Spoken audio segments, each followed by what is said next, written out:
Hello students, very good morning. आप सभी का हमारे YouTube channel civil engineering group में बहुत बहुत स्वागत है। आज के इस लेक्चर में हम लोग यूनिट नंबर 1 के कुछ बचे हुए टॉपिक्स को कवर करेंगे।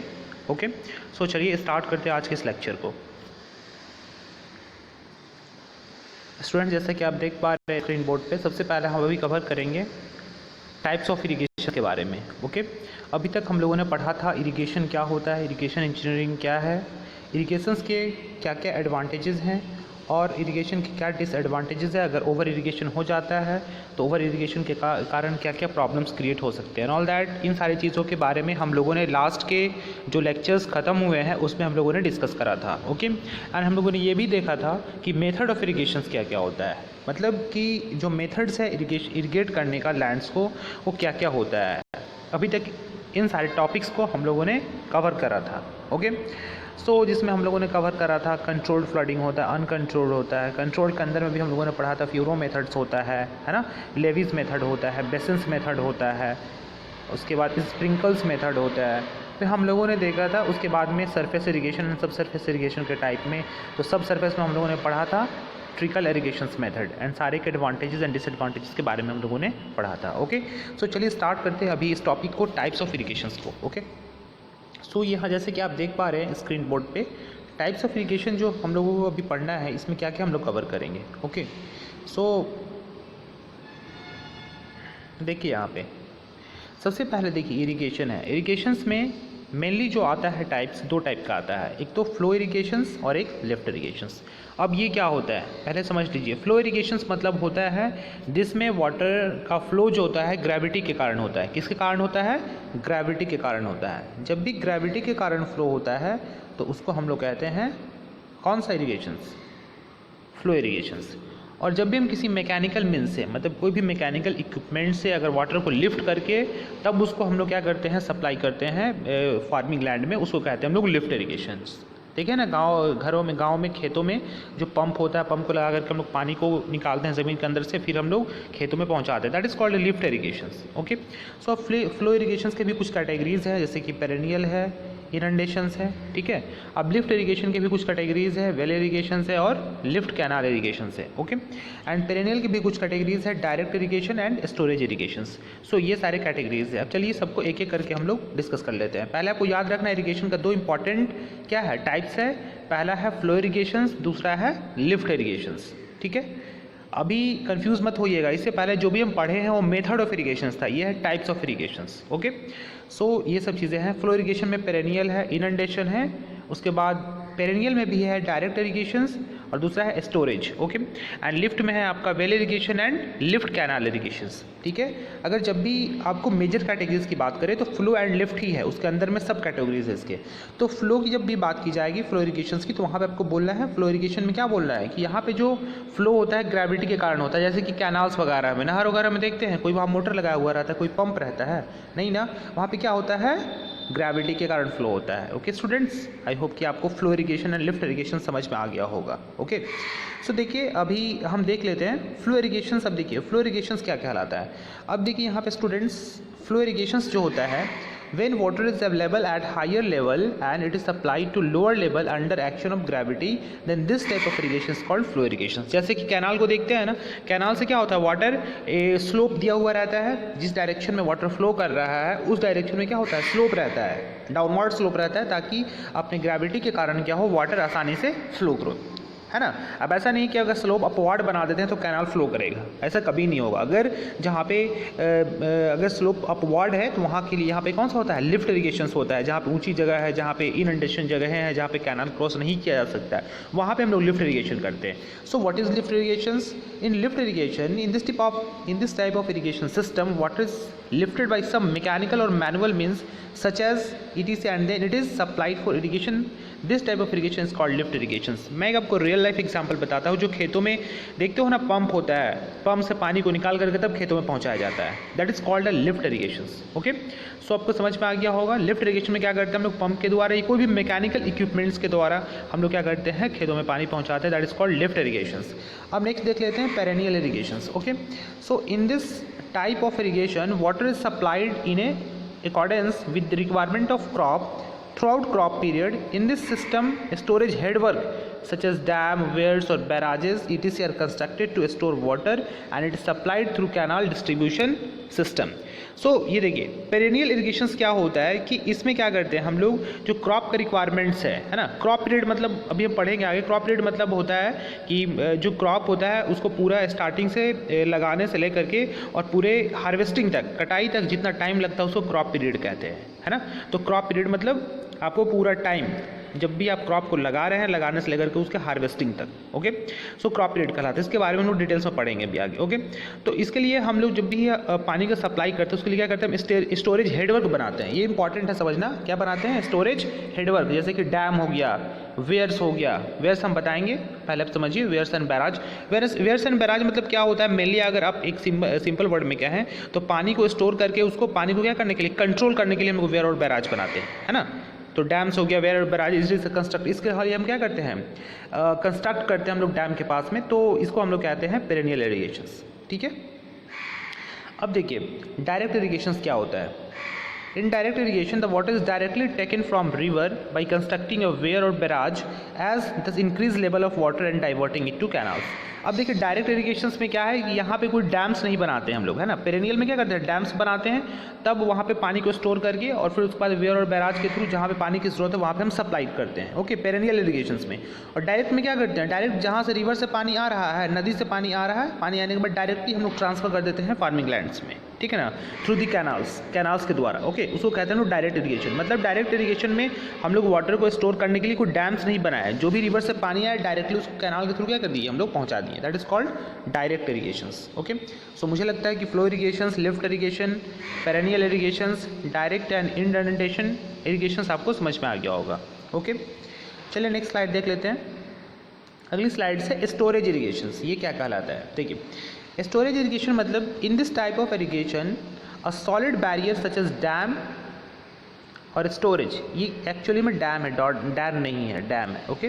डैम और storage where is constructed and across river to store water during monsoon so as to supply water in off-taking channels during period of non-monsoon period और scarcity। देखिए ये क्या होता है, स्टोरेज इरिगेशंस का मतलब होता है, स्टोरेज इरिगेशन में क्या करते हैं हम लोग, जो हमारा रिवर्स होता है ना, रिवर्स के क्रॉस में हम लोग क्या करते हैं, वहाँ पे हम लोग क्या करते हैं, बैरियर बना देते हैं, डैम और स्टोरेज वेयर, यहाँ पे लिखा हुआ है ना, डैम और स्टोरेज वेयर। वेल क्यों बनाते हैं इसको, इसलिए बनाते हैं कि जैसे कि हम स्टोर कर लिए पानी को और जब नॉन मानसून पीरियड आया, मतलब ऐसे सीज़न जहाँ पे जब पानी नहीं हो रहा है ना, मानसून हमेशा तो नहीं रहता है, एक सर्टेन पीरियड्स में आता है, अब हमको पानी हमेशा चाहिए इरिगेशंस के लिए, है ना। तो क्या होता है कि जब मानसून पीरियड आता है तो पानी रहता है हमारे पास, हम इरिगेशन कर सकते हैं, लेकिन नॉन मानसून पीरियड के केसेस में क्या होता है, पानी की स्कार्सिटी हो जाती है ना। तो जो भी मानसून पीरियड में हमारे पास पानी होता है उसको स्टोर कर लेते हैं हम लोग डैम और स्टोरेज वेयर में, और उसके बाद क्या करते हैं, जब नॉन मानसून पीरियड आता है तो हम क्या करते हैं, मतलब कि जब पानी नहीं हो रहा होता है तब हम उस चैनल से हम क्या करते हैं, ऑफ टेकिंग चैनल बना करके, ऑफ टेकिंग चैनल कहने का मतलब है जो हमारा मेन चैनल है वहाँ से एक छोटा सा चैनल बना करके हम लोग क्या करते हैं, पानी को सप्लाई करते हैं फार्मिंग लैंड्स में, that is called storage irrigation. It is very clear from name, storage मतलब क्या, स्टोर करके पानी रखना। अब हम स्टोर क्यों रखेंगे, स्टोर इसलिए रखेंगे कि जब नॉन मानसून पीरियड्स आएगा, मतलब जब रेनिंग सीजन नहीं होगा उस समय हम पानी को सप्लाई कर सके फार्मिंग लैंड में, ओके। सो स्टूडेंट्स आपको समझ में आ गया होगा, ओके। नेक्स्ट है flood irrigation and indentation irrigations, that is called flood irrigations. देखिए ये इरिगेशंस क्या होता है, मैं सिंपल वर्ड्स में कहूँ कि जब भी फ्लड आता है, फ्लड यानी बाढ़ आता है, उस समय जो पानी का फुलफिलमेंट होता है क्रॉप्स में वो कहलाता है फ्लड इरिगेशंस, ठीक है। ये सिर्फ फ्लड के, जब फ्लड आता है तभी पॉसिबल है ना। तो देखिए इन this type of irrigation possible only during occurrence of flood in a year. In such type of irrigation work is not required across the river, है ना। इसमें क्या होता है, क्योंकि पानी तो फ्लड के कारण आता है ना, तो जरूरी नहीं है कि वहाँ पे रिवर हो ही, है ना, रिवर्स के कारण हो, मतलब फ्लड किसी भी तरीके से आ सकता है। अब नदी कहाँ पे है वो डोंट मैटर, लेकिन फ्लड जब भी आ जाता है तो फ्लड के कारण जो इरीगेशन का फुलफिलमेंट होता है उसको कहते हैं हम लोग, पानी का जो फुलफिलमेंट होता है क्रॉप को उसको कहते हैं हम लोग फ्लड इरीगेशन। वेल स्टूडेंट्स आपको यहाँ पे समझ में आ गया होगा, ओके। कोई डाउट्स है तो आप मुझे बता सकते हैं कमेंट सेक्शन में, ओके। चलिए नेक्स्ट स्टार्ट कर लेते हैं हम लोग। देखिए यहाँ पे कुछ एक टॉपिक बचा हुआ था, हम लोग को पढ़ना था इरिगेशन प्रोजेक्ट के बारे में। ओके, तो स्टूडेंट्स देखिए इरिगेशन प्रोजेक्ट मतलब होता है कि जो हमारा फार्मिंग लैंड है वहाँ पे वाटर को सप्लाई करने के लिए किस किस टाइप का कंस्ट्रक्शन कर रहे हैं, क्या क्या आपके प्लान है, क्या गवर्नमेंट के प्लान है, उसको हम लोग कहते हैं प्रोजेक्ट, है ना। तो ये इरिगेशन प्रोजेक्ट है, इसमें सबसे पहले हम लोग देख लेते हैं पर्पस वाइज। तो स्टूडेंट्स मेनली दो टाइप के प्रोजेक्ट्स होते हैं अगर हम पर्पस वाइज की बात कर ले तो। पहला होता है सिंगल पर्पस प्रोजेक्ट एंड दूसरा होता है multipurpose project. So what does mean single purpose project and what does mean multipurpose project. Single purpose project means कि आप जो वाटर का जो स्टोरेज कर रहे हैं, सप्लाई कर रहे हैं, उसका पर्पस सिर्फ एक है। मान लो कि जो हम डैम बनाते हैं या फिर जो भी इरिगेशन चैनल्स बनाते हैं उसका दो पर्पस हो सकता है। एक तो कि हम उस चैनल्स को सिर्फ इसलिए बना रहे हैं, उस प्रोजेक्ट को सिर्फ इसलिए बना रहे हैं ताकि हम उससे सिर्फ इरिगेशन को कर पाए, है ना। क्या कर पाए, इरिगेशन मतलब सिंचाई का काम कर पाए। एक पर्पस ये हो सकता है कि हम उसको इसलिए बना रहे हैं ताकि हम उससे क्या करें, हाइड्रो पावर प्लांट्स या हाइड्रो पावर जनरेशंस या मतलब जो इलेक्ट्रिक है उसको जनरेट करने के लिए बना रहे हैं। दो चीज़ हो सकता है, एक सेपरेट हो सकता है, एक तो आप इरिगेशन के लिए कर सकते हो, एक दूसरा क्या कर सकते हो, इलेक्ट्रिसिटी जनरेशन के लिए कर सकते हो, है ना। और एक ऐसा प्रोजेक्ट होगा जहाँ पे उस प्रोजेक्ट से आपको दोनों होगा, इरिगेशन भी प्रोवाइड किया जाएगा और उसके बाद में आपको क्या होगा, उससे आपका इलेक्ट्रिक पावर भी जनरेट होगा, दोनों होगा। That is called multipurpose. It is very clear from name. Multipurpose means what, नहीं करते यार ये मल्टीपर्पस काम करता है, ये मतलब ये मल्टीपर्पस इक्विपमेंट है, मतलब इससे हम लोग सब कुछ कर सकते हैं, है ना। क्या होता है मल्टीपर्पस कहने का मतलब है कि इससे बहुत सारे एक से ज़्यादा काम किया जा सकता है। इस इक्विपमेंट से नहीं बोलते हम लोग यार ये तो मल्टीपर्पस है, मीन्स व्हाट कि ये क्या है, बहुत सारे काम को कर सकता है एक बार में, है ना। तो देखिए यहाँ पे कहने का मतलब है कि यहाँ पे देखिए in purpose wise classification a large tank is planned to meet different objective like irrigation, water supply, fisheries, recreations. Okay, all this project are funded by government.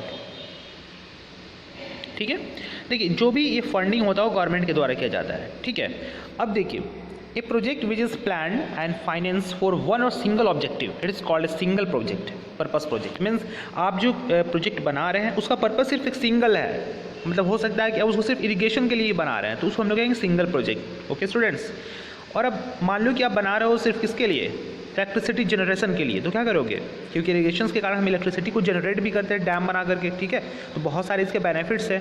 तो देखिए अगर आप सिंगल पर्पस के लिए कर रहे हो उसको कहते हैं हम लोग single purpose project. As for example बहुत सारे सिंगल पर्पस प्रोजेक्ट अभी इंडिया में चल रहे हैं, जैसे कि कोयना प्रोजेक्ट्स, बहुत इंपॉर्टेंट प्रोजेक्ट्स है कोयना प्रोजेक्ट्स। अब देखिए यहाँ पे कोयना प्रोजेक्ट्स क्या है, फॉर हाइड्रो पावर्स के लिए, मतलब इसका एक सेपरेट पर्पस है कि हम इस प्रोजेक्ट से सिर्फ हाइड्रो पावर को जनरेट करेंगे, isn't it. Bagh project for irrigation, अब देखो यहाँ बाग प्रोजेक्ट फॉर इरिगेशन, इसका मतलब सिर्फ बाग प्रोजेक्ट का एक सिंगल पर्पस है, उसका एक सिंगल मोटो है, सिंगल ऑब्जेक्टिव है कि वो बाग प्रोजेक्ट क्या करता है, इरिगेशन के लिए ही बनाया गया, मतलब वो क्या करेगा, सिंचाई के लिए ही बनाया गया। So that alls come under the single purpose project, isn't it students. मुझे लगता है कि आपको यहाँ पे क्लियर हो गया होगा।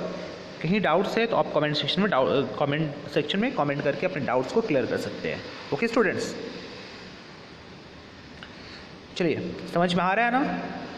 अगर नहीं समझ में आ रहा है तो प्लीज़ कमेंट सेक्शन में ज़रूर बताएं ताकि मुझे पता चले कि आपको क्या समझ में नहीं आ रहा। ओके, तो चलिए नेक्स्ट देख लेते हैं स्टूडेंट्स हम लोग। नेक्स्ट हमारा है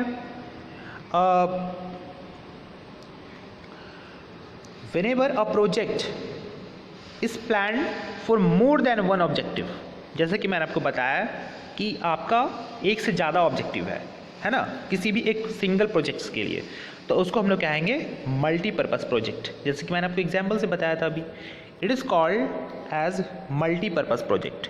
what it is called, multipurpose means एक से ज़्यादा कामों के लिए हम लोग बना रहे हैं उस प्रोजेक्ट्स को। Okay, so multipurpose project are financed partly by corresponding heads. What, multipurpose projects are financed by partly by corresponding heads. अब देखिए कॉरस्पॉन्डिंग हेड्स कहने का मतलब है कि मान लो कि पावर जनरेशन के लिए बनाया जा रहा है ना, और फ्लड इरिगेशन के लिए बनाया जा रहा है ना।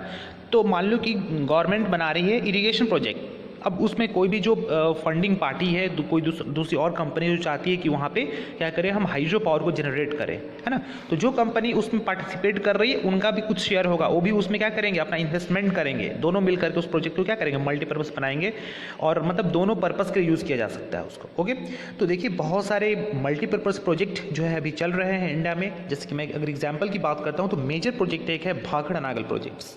कौन सा प्रोजेक्ट, भाखड़ा नागल प्रोजेक्ट, बहुत ही बड़ा प्रोजेक्ट है ये इंडिया का।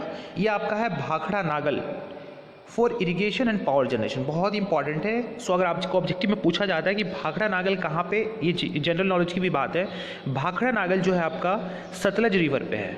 वेयर, ये सतलज रिवर पे क्या है, सिचुएटेड है भाखड़ा नागल प्रोजेक्ट्स। ये चूँकि जो हमारा प्रोजेक्ट्स होता है वो मेजर हमारा रिवर्स पे ही प्रोजेक्टेड होता है, रिवर वगैरह पे ही होता है। तो अगर हम भाखड़ा नागल की बात कर ले तो ये आपका है सतलज रिवर, बहुत बड़ी रिवर्स है ये सतलज रिवर। तो ये सतलज रिवर में आपका क्या है ओके। सो ये इसका काम क्या होता है कि ये तो एक इरिगेशंस को क्या करता है, जो भी है आसपास के लैंड्स है उसको इरिगेशंस बहुत सारे राज्यों में प्रोवाइड करता है। इसके अलावा ये पावर को जनरेट भी करता है ओके, इलेक्ट्रिसिटी को जनरेट करता है। स्टूडेंट्स मैंने पूरा क्लियर बताया आपको, कहाँ पे है, सतलज रिवर पे ये क्या है, सिचुएटेड है। नेक्स्ट मैं बात कर लेता हूँ दामोदर वैली ओके, ये भी बहुत बड़ा प्रोजेक्ट है दामोदर वैली प्रोजेक्ट्स। इसका काम है for irrigation and power generation and control lands okay. इसका भी काम है इरिगेशन को प्रोवाइड करना एंड पावर जनरेट करना। सो आप सभी को पता है दामोदर वैली कहाँ है, ये झारखंड में इसका ओरिजिनेशन है और झारखंड से ये क्या करता है, बंगाल में एंटर करता है ओके। सो ये जो है आपका मेजर पार्ट है जो कि झारखंड को एंड वेस्ट बंगाल को क्या करता है, इरिगेशन प्रोवाइड करता है और इसके अलावा पावर को जनरेशन भी करता है ओके। सो दो इंपॉर्टेंट प्रोजेक्ट्स है and more than projects are working right now in India as a multipurpose project okay. So बहुत सारे प्रोजेक्ट है, अगर इसके बारे में और जानकारी चाहिए, अगर और जानना चाहते हैं कि मल्टीपर्पज़ प्रोजेक्ट और क्या क्या चल रहा है इंडिया में अपने नॉलेज को इन्हांस करने के लिए, so go through the Googles and type multipurpose project working in India okay for irrigations and power generations okay. So next आपका है all the single purpose project fulfil other purposes like water supply to nearby localities, fisheries, but these are fulfilled incidentally, then the type of single purpose project is not called multi-purpose project. Means what? कहने का मतलब है कि अगर मान लो कि single purpose project बनाया गया है, अब अगर उसका हम लोग यूज़ कर लेते हैं कि मान लो कि एक तो इरिगेशन के लिए कर रहे हैं और ज़रूरत पड़ने पे हम लोग वाटर सप्लाई के लिए भी कर रहे हैं, बट हम लोगों ने पहले से उसको प्लान नहीं किया है, अब अचानक कर ले रहे हैं इंसिडेंटली, तो ऐसा नहीं है कि वो सिंगल पर्पस प्रोजेक्ट कन्वर्ट हो जाएगा मल्टीपर्पज़ प्रोजेक्ट में ओके। मतलब मल्टीपर्पज़ प्रोजेक्ट कहने का मतलब है मेगा प्रोजेक्ट जिसका आप पहले से प्लान किए हैं, पहले से आपको उसका ऑब्जेक्टिव है कि नहीं हमको इसके 2 पर्पज़ के लिए या 3 पर्पज़ के लिए यूटिलाइज़ करना है। जनरली अगर हम बात करते हैं इरिगेशन में तो जनरली 2 पर्पज़ होता है, power generations and irrigations major में। अब हो सकता है वाटर सप्लाई के लिए भी हो, but that is not comes under the category of the multipurpose project okay. So students मुझे लगता है कि आपको आज के इस लेक्चर से बहुत बेनिफिट हुआ होगा एंड आज का ये जो लेक्चर्स है आप इससे क्या होगा कि आपका जो बचा हुआ पार्ट था यूनिट नंबर 1 का, उसमें आपका ये भी जो भी पार्ट बचा था उसको कवर किया हमने ओके। सो आई होप कि आपको ये लेक्चर अच्छा लगा होगा और आपको जो भी कॉन्सेप्ट्स है वो क्लियर हो गए होंगे। कहीं भी डाउट्स है तो आप कमेंट सेक्शन में कमेंट करके बता सकते हैं okay. So this is the part of unit first and it's a lecture number 2 okay students. So thank you very much. I think 1 more part is here okay. So discuss कर लेते हैं इसको भी okay थोड़ा सा है। अब देखिए अब हम टाइप्स ऑफ इरिगेशन प्रोजेक्ट की बात कर लेते हैं एडमिनिस्ट्रेटिव वाइज ओके। ये क्या है, एडमिनिस्ट्रेटिव वाइज है। इससे पहले हम लोगों ने पर्पस वाइज पढ़ा, अब एडमिनिस्ट्रेटिव वाइज मतलब as based on the estimated cost की प्रोजेक्ट का कॉस्ट कितना होगा तो हम समझेंगे कि मेजर है। अब उसके बाद हम बात कर लेते हैं इसमें कि इसका क्या क्या पार्ट्स होता है okay. So types of irrigation, so students एक पार्ट बचा हुआ था। सो इरिगेशन प्रोजेक्ट की अगर हम बात कर लेते हैं, अगर एडमिनिस्ट्रेटिव वाइज की बात कर लेते हैं तो देखिए यहाँ पे एक्चुअली मेजर प्रोजेक्ट होता है, मीडियम होता है, माइनर होता है okay. Major, medium and minor based upon the administrative wise okay. So पहले हम बात कर लेते हैं मेजर प्रोजेक्ट किस कैटेगरीज में आता है, उसके लिए क्या क्या क्राइटेरियाज होना चाहिए ओके। सो अगर हम मेजर प्रोजेक्ट्स की बात करें तो इसका कॉस्ट जो होना चाहिए above 5 crore okay and commutative command area that is called CCA। इसके बारे में हम आपको बताएंगे डिटेल्स में जब भी आगे पढ़ेंगे। तो अभी आप याद रखिए CCA मतलब commutative command area okay. More than 10,000 hectare are called major project. HA मतलब हेक्टेयर ठीक है, एरिया का यूनिट हेक्टेयर, आप लोगों को पता होगा सर्वे पढ़े होंगे तो ओके। सो अगर किसी भी प्रोजेक्ट का कॉस्ट एस्टिमेटेड कॉस्ट 5 करोड़ है और उसका कम्यूनिटेटिव कमांड एरिया 10,000 हेक्टेयर से ज़्यादा है ठीक है, that is called major projects okay. And अगर नेक्स्ट बात कर लेते हैं हम लोग मीडियम प्रोजेक्ट की, तो अगर कोई भी प्रोजेक्ट जिसका estimated cost 25 lakh and up to 5 crore मतलब क्या है एबव 25 लाख, 25 लाख से ज़्यादा और लगभग 5 करोड़ के आसपास है ठीक है, और उसका कम्यूनिटेटिव कमांड एरिया CCA 2000 हेक्टेयर से 10,000 हेक्टेयर के बीच में है तो उस टाइप के प्रोजेक्ट को कहते हैं हम लोग medium project. Isn't it? Next देख लेते हैं, वैसा प्रोजेक्ट जिसका कॉस्ट जो है 25 लाख से नीचे है एंड अगर हम बात कर ले culturable command area, sorry student, CCA मतलब culturable command area, culturable command area अगर उसका 2000 हेक्टेयर से कम है तो उसको हम लोग कहेंगे what, minor projects. Okay, CCA stands for culturable command area. Okay, CCA stand for culturable command area. Okay, so ये था हमारा what, types of irrigation based upon the irrigation project based upon the administration के आधार पे। Okay, सो इसी को नीचे यहाँ पे कैटेगराइज किया गया है। ओके, तो मैंने आपको बताया कि क्या क्या होता है। पहला आपको याद रखना है, मेजर में क्या होगा, 5 करोड़ से ऊपर का होगा आपका एस्टिमेटेड कॉस्ट, और जो आपका एरिया है 10,000 हेक्टेयर से ज़्यादा होना चाहिए। नेक्स्ट अगर हम मीडियम की बात करें तो 25 लाख से ज़्यादा और 5 करोड़ तक होना चाहिए। और अगर हम ये मीडियम के कैटेगरीज में आता है। और माइनर की अगर बात कर लेते हैं तो ये क्या होना चाहिए, 25 लाख से कम है। और इसका अगर कल्चरेबल कमांड एरिया की बात करें, सीसीए की बात करें तो 2000 हेक्टेयर के आसपास में होना चाहिए, लेस होना चाहिए उससे, ठीक है। तो उसको हम लोग कहेंगे माइन प्रोजेक्ट्स। ओके, ये कल्चरेबल कमांड एरिया के बारे में जो हम अपकमिंग लेक्चर्स आएगा तो वहाँ पे जब पढ़ना है उस बारे में डिटेल्स में बता देंगे। ओके, अब देखिए यहाँ पे मैंने आपको बताया, तो यहाँ पे देख सकते हैं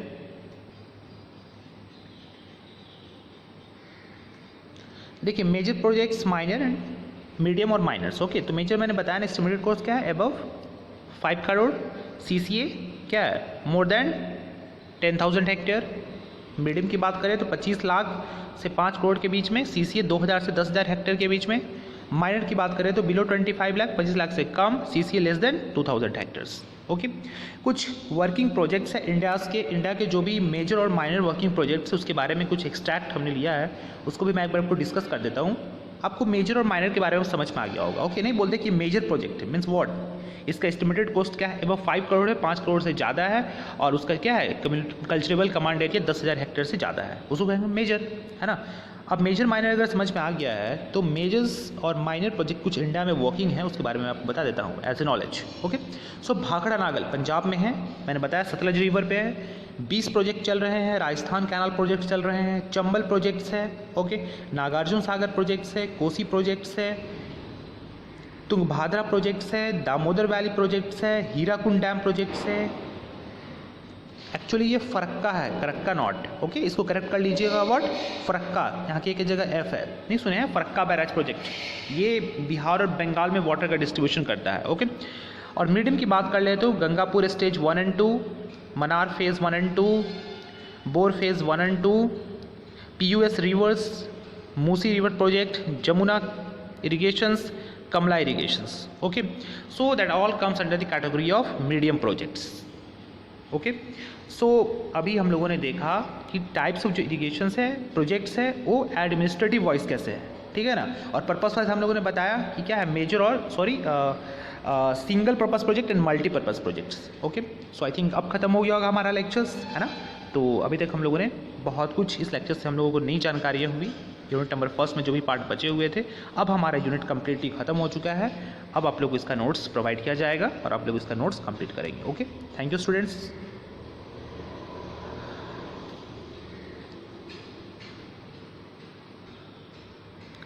Thank you students for watching this video. Thank you everyone. God bless you all.